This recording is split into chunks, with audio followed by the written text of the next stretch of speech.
একজন বিজ্ঞানী একটি মানব ক্লোনিং মেশিন আবিষ্কার করে ফেলেছিল, কিন্তু সেই বিজ্ঞানী তার পরীক্ষা করার জন্য কাউকে খুঁজছিলেন।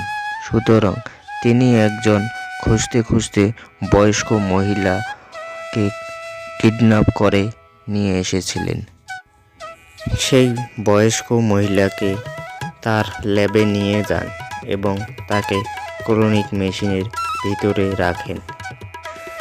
এরপর বিজ্ঞানী সেই মহিলার ছেলেকে ডেকে তার মাকে দেখতে তার ল্যাবে আসতে বলেছিল।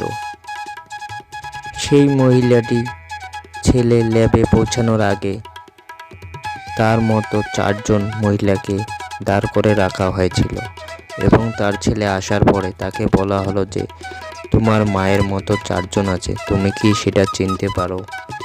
সেই মহিলা 4 জনের সামনে মহিলাটির ছেলেকে দাঁড় করিয়ে বলা হলো যে আপনি কি এই 4 জন মহিলার দিকে তাকিয়ে আপনার মাকে চিনতে পারেন?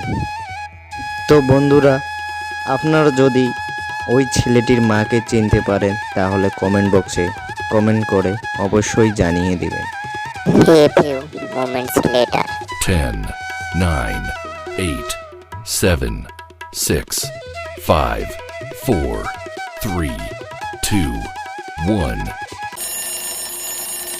তো বন্ধুরা, তার মায়ের মতো আরও 3 জনকে কপি করা হয়েছিল সেই মেশিনের দ্বারাই। তার মায়ের চুল ছিল কালো।